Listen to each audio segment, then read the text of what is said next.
Good morning, good afternoon, good evening, everybody. Welcome to the TIP podcast.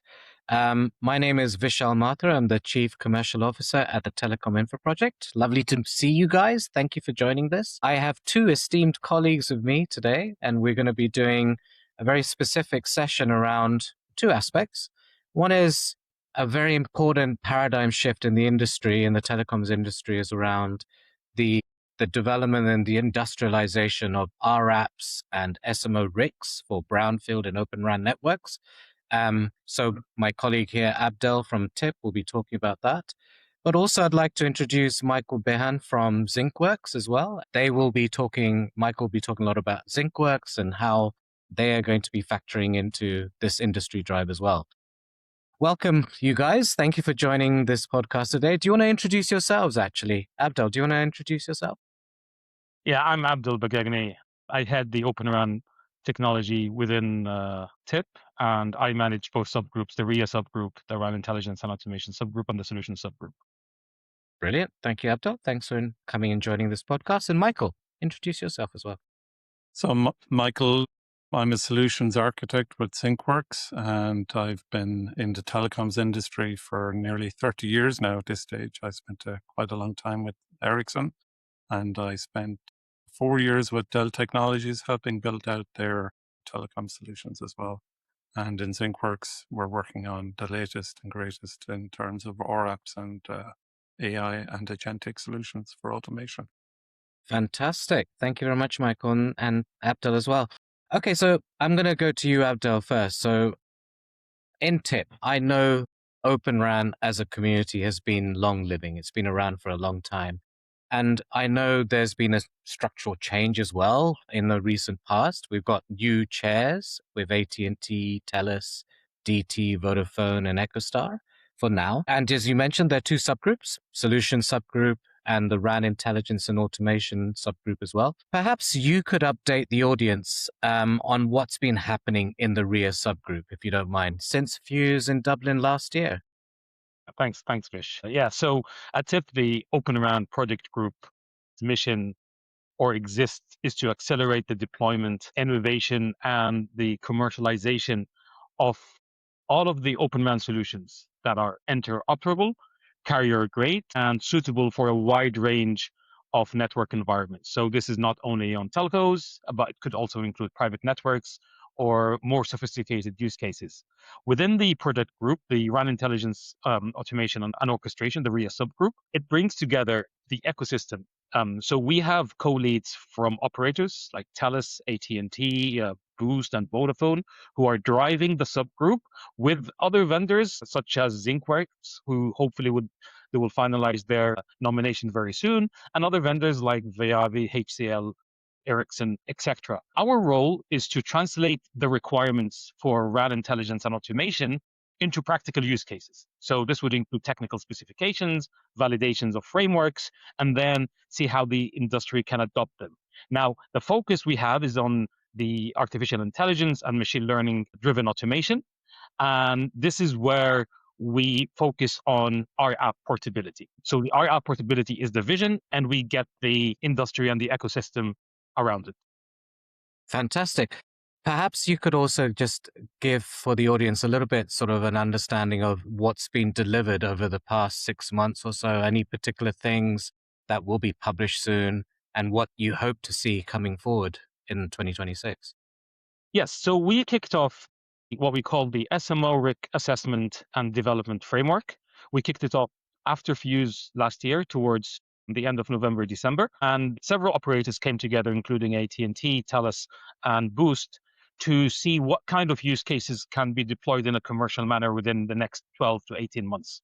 We shortlisted 3 use cases, which are geolocation, anomaly detection and root cause analysis, and traffic steering. And we've developed the requirements for these 3 use cases. These 3 use cases will be available for the industry beyond TIP, and we define the platform requirements. Platform meaning that it's vendor agnostic. The requirements itself for the platform will be shared.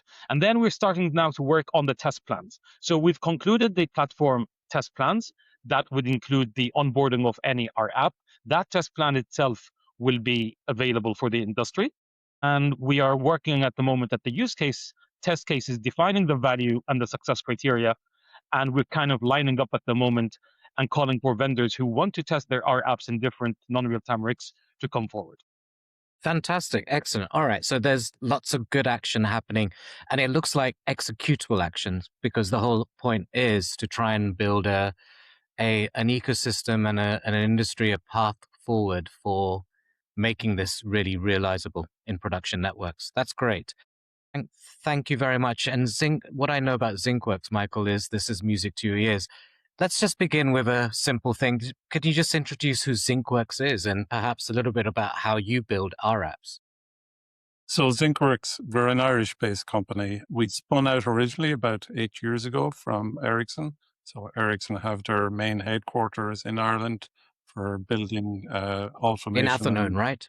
In Athlone, yes, right in the centre of Ireland. So Zinkworks, we help mobile operators build and run our apps and AI agents, and these are the intelligent applications that sit on the non-real-time RIC and alongside the RAN ecosystem. But maybe the word build on its own undersells what we do, and it probably undersells what operators actually need. So if you look at the landscape today, there's no shortage of companies that'll help you prototype an our app, and you can spin one up in a hackathon if you want. And the RAD players, those rapid application platform providers, they're really good at the first mile. But building an R app is probably just 20% of the problem. And the other 80% is everything that comes after. So can you train it on real network data? And can you validate that it won't cause a cascade of handover failures? Or can you deploy it without being locked into just one vendor's SMO implementation? And then once it's running, can you govern it, version it, or roll it back if something unexpected happens at 3 a.m. or something? And that's why Zinkworks, we built our approach around 5 pillars. So it's build, train, validate, deploy, govern. And that's it, the full life cycle. And it makes the Zinkworks offering enterprise grade, and it's engineered for deployment at scale, not just proof of concept. Fantastic. Thank you very much for that. It's a great intro. And that does fit very well with the charter that's within the RIA subgroup. Abdel, I'm just going to throw a question to you, and something that Michael just mentioned is training on operator network data. Of course, we can have synthetic data, through the VRVs and key sites of this world, but any sort of thought processes that the leadership, especially the telcos, have thought about, how do we get our app vendors and SMO rig providers actually working together and training these applications on real network data? That's the golden rule, I guess, for any vendor who really wants these R apps to hit the market and be tested in a real life network. The answer is, of course, it's not easy. It's complicated. Yeah. Operators don't like inherently to share this kind of data. But I think within TIP, we have those initiatives that goes even beyond the RIA subgroup to other project groups that would hopefully see the light, having templates or clusters of data that can be shared with those R app vendors. This is something that is quite active at the moment and has been discussed on many levels with TIP's leadership. Yeah, fantastic answer. Just audience, when you're hearing what Abdel said, there is another project group in TIP called Data and AI Foundation, which is absolutely looking to try and abstract the value of operator network data, domain-specific data, and exposing that through network language models built on federated learning techniques to application developers like Zinkworks and IRA, etc. But fantastic. That's a really good answer. And of course, there will be sandbox environments in all of this sort of environment so that actually you can do training in the right way.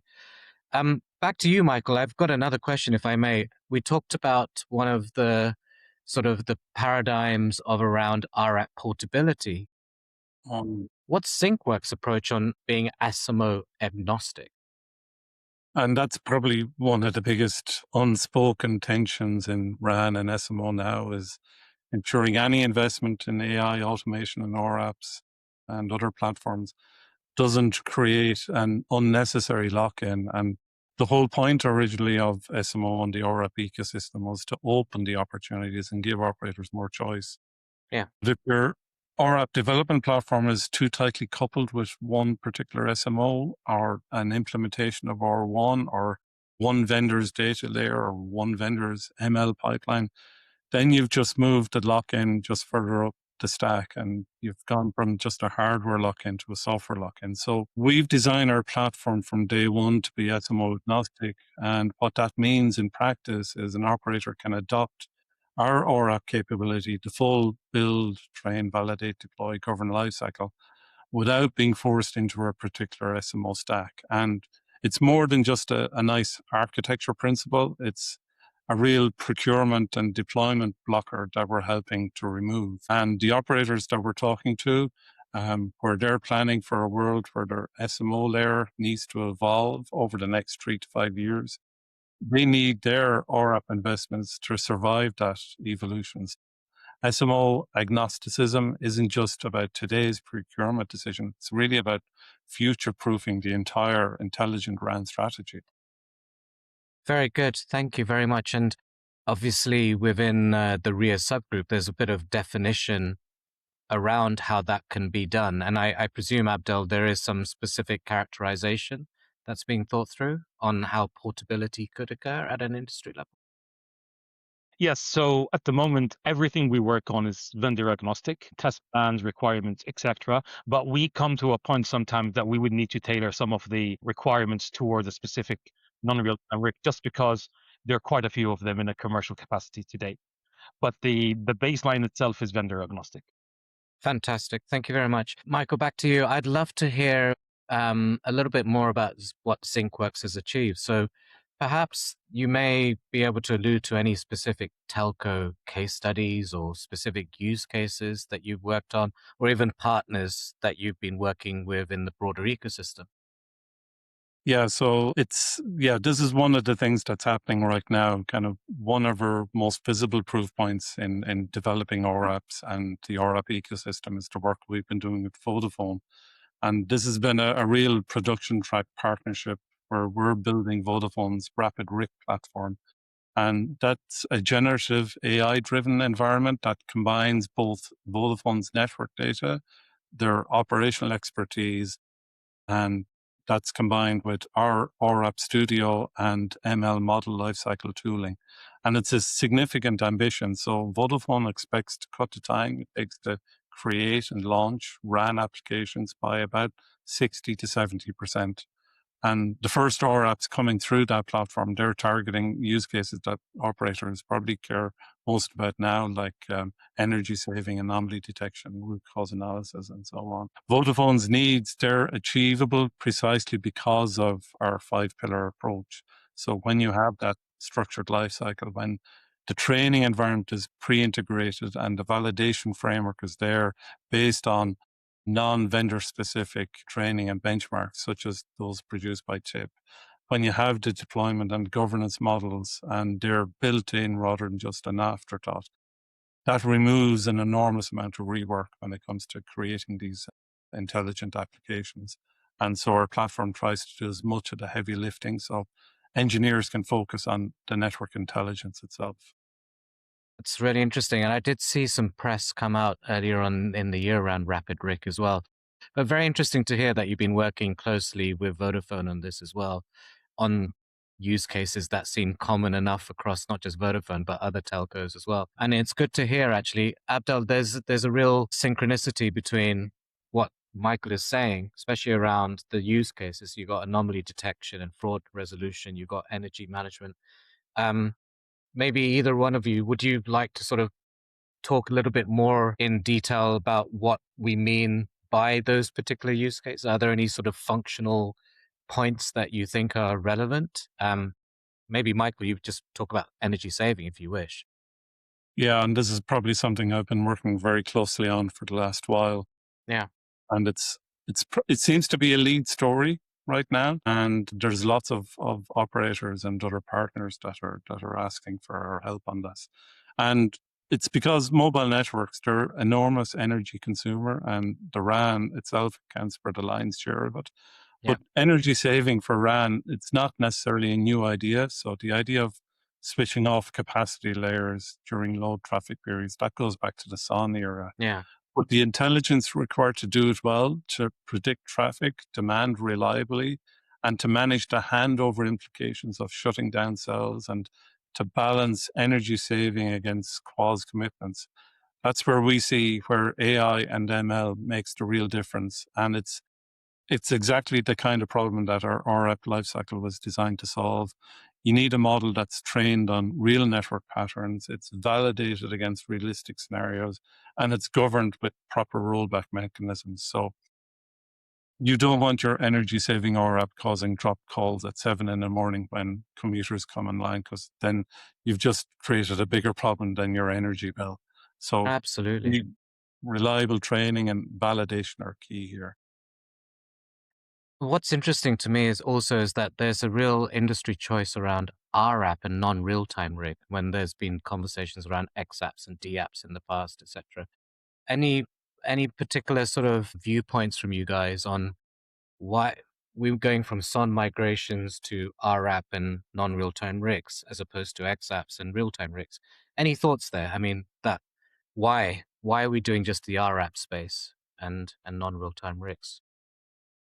Maybe I can comment on this and just bridge it to the previous question, Vish. I think if there's one thing evident is that the operators are working, there's too much in common between different operators globally. And I think Yeah. this is where it comes in. So the use cases that Mike has mentioned on energy efficiency, these are the same use cases and focus areas that the other operators that we deal with are working on. So I think this is where the community work becomes very important. But I think we need to understand that this is an unsettled space. So in the previous area on the SON, we have the CSON, we had the DSONs, and then each operator would have their own technical strategy how to capitalize on the advancements happening today in AI to have more networks that are efficient and to reduce their OpEx. So, which comes these kind of use cases. So the XApps is kind of probably would need more infrastructure, let's say, and a more sophisticated layer than the rApps. But they're still, I mean, both are still there. There is a focus, at least from where we see, on the rApp section. But of course, XApps, especially on other use cases, maybe not on the telco use cases, but in private networks, maybe in the DoDs, defense, etc. XApps are something that would have its own use cases. Yeah, fair enough. Michael, do you want to add anything to that? Yes, energy saving, I suppose it's one of the first steps that we've been taking, because it's almost an ideal step to take on say the autonomy ladder. Yeah. If you look at say TM Forum's approach, where you start off and you progress upwards, level 2, level 3, and Yeah, that's and the where certification you have regime. the machine is still recommending and the human is very much in the loop approving everything. But as confidence builds and as the validation experience accumulates, you start moving towards level 4. And that's the progression we're trying to achieve here. So the other use cases like neighbor relations, handover congestion, they're probably big ticket items for us to approach next. But they're a slightly different class of rApp from energy saving. It's about optimizing the mobility experience, but they use similar patterns. And I think that's what we're seeing across the board is identifying the patterns that can be applied using rApps and isolating them from other algorithms that are needed deeper in the system, such as in XApps. So you're trying to optimize the system as best as possible, pushing parameters back through O1 and so on. But the life cycle is still going to be the same, whether it's rApps or XApps or any other types of agentic systems that we want to build. You still need to have the build, train, validate, deploy, govern lifecycle model, because that'll pay dividends across all use cases. Yeah, fantastic. And my sort of viewpoint and summarizing, I guess, what you guys are saying, the industry evolution in this space needs to be done in such a way that it actually makes sense, at least for the primary stakeholder, which is the telcos, on a macro network. So if they're migrating from a SON ecosystem and shifting to something that is more AI ML based, then an rApp ecosystem makes sense, especially for these specific isolated use cases. And training those and doing those in the most rigorous fashion is a very good migration path for the industry as a whole. I think Sushil Rawat from TELUS did talk about this at Fuse in Dublin and actually said, in TELUS's sort of viewpoint, having shown that anomaly detection working on an rApp has given a lot of operational efficiency and benefit on their particular ecosystem. So fantastic, makes a lot of sense. And what Abdel said around, there is no reason why you can't still create a coherent XApp ecosystem for very specific use cases, whether it's private networks or discrete defense sector type of applications. It could work still in parallel. But thank you, guys. Couple of more questions, if I may, and then we'll just round off. I'd love to hear a little bit more about your viewpoints on the fact that what we're doing here, what you guys are doing, is really trying to drive forward a vital and significant part of the RAN paradigm shift for brownfield operators and OpenRAN telcos as well. But what are your thoughts on what Agentic brings to the table? Michael, you mentioned this in your intro, but what is Agentic in your mindset? Yeah, so everything we've talked about really so far is about effectively making humans more effective at building and managing their RAN intelligence. So our 5-pillar lifecycle, the validation frameworks, the governance models, they're tools that empower the engineers to work faster and more confidently. We're seeing the trajectory in the industry, and you can see it in TM Forum's autonomy framework and TIP's work around AI and 3GPP's work in RHEL 18.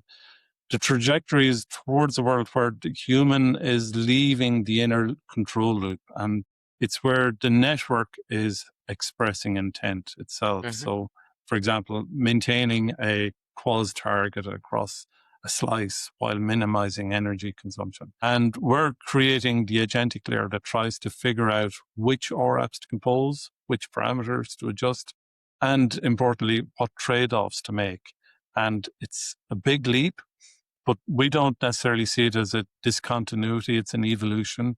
And the foundation we're building today, the structured lifecycle, the SMO agnostic design, and the validation rigor, we feel that's exactly what an agentic AI system needs underneath it. So it's providing a stable foundation. And if you're going to have an AI agent that autonomously creates and deploys rApps based on intent, you need that agent to work within a well-governed, validated lifecycle. You need an agent that's able to deploy to any SMO, not just one vendor's. And you need a validation layer to catch the agent's mistakes before they ever reach a live network site. Yeah, so evolutionary, the architecture can move forward in that direction. Abdel, is there anything you'd like to add? Well, we're already seeing increasing levels of automation within the networks, and I think this will only progress. And we're seeing there's a bigger role in decision making and orchestration. I think the key thing is here to ensure the evolution that it remains open, interoperable, and trustworthy. So then that could take it, and then only time will tell how 6G would be standardized, and then how the AI native elements or platform that 3GPP is discussing today would see its way to the networks. Yeah. Okay. So at the moment, let's just keep on this pathway of just ensuring and supporting the build of an application and a SMO RIC ecosystem, make sure that it's interoperable and portable, and actually attenuates downwards into RAN networks so that actually you can get some real justified automation being built in through these applications. That's a great pathway to have at an industry level right now, and making sure we've got certainty on the most complex ecosystem, which is the RAN ecosystem, and getting that going. Final question to you guys. We're in June right now, and in November, we're going to hold TIP's 5th Fuse in Seattle. And I'm really keen to see this topic being brought to the table there. 1 or 2 messages that you feel will be resonating in the November timeframe. Abdel, you first, from a TIP perspective, what do you think will be on the table? I would love to present on Fuse the actual rApp portability and some of the efforts that the RIA subgroup is working on now in the upcoming months to actually bring the message that rApp portability is actually real and it could happen. It's still a journey. It wouldn't be solved in a year or two, but it's at least we're in the right direction. And then I would really love to get the right discussions on what we're discussing now when it comes to OpenRAN with 6G, with AI native. Where is this all kind of included? Where is capsulated? Is the AI would always be part of the RIC, or would we see the AI elements going beyond the RIC when it comes to OpenRAN and 6G? Okay, thank you, Abdel. And Michael? So we see the future as a sort of a merging of what we'd call the traditional SMO. And there will be an agentic intelligence layer that reasons over it across all the rApps. So the agentic layer doesn't replace the SMO, it elevates it, and that's what we'll be showcasing. So, and the operators who are investing now in a proper rApp lifecycle, they'll be the ones who'll be most ready when that agentic layer mature. And they'll have the validation evidence and the governance models and the operational confidence to start letting agents take the wheel. So we're excited to see how that future pans out. And we'll be, looking forward to Fuse in Seattle later this year to showcase some of that. Fantastic. Thank you both very much. Great conversation. I loved to learn a little bit myself as we went along through this little conversation. I think, ladies and gentlemen, this is a great sort of showcase of what's happening at an industry level in this very important domain, with the characterization of a company, Zinkworks, that is coming to the table. Look forward to you joining as a leader as well, Michael, into this industry group. From all due respect, I think what we've just heard is that the evolution is now, it's inevitable, it's moving forward. There's a real demand and supply ecosystem that is trying to drive forward a path forward that is industry proof and sustainable, and actually evolving towards 6G architectures, albeit we don't know what that looks like. There is a manifestation of development that can happen there for those who capture the opportunity of rApp development right now. So thank you very much, everybody. I hope you enjoyed this podcast. We'll be obviously open to further questions. Reach out to Michael if you want to talk to him further about what Zinkworks is doing.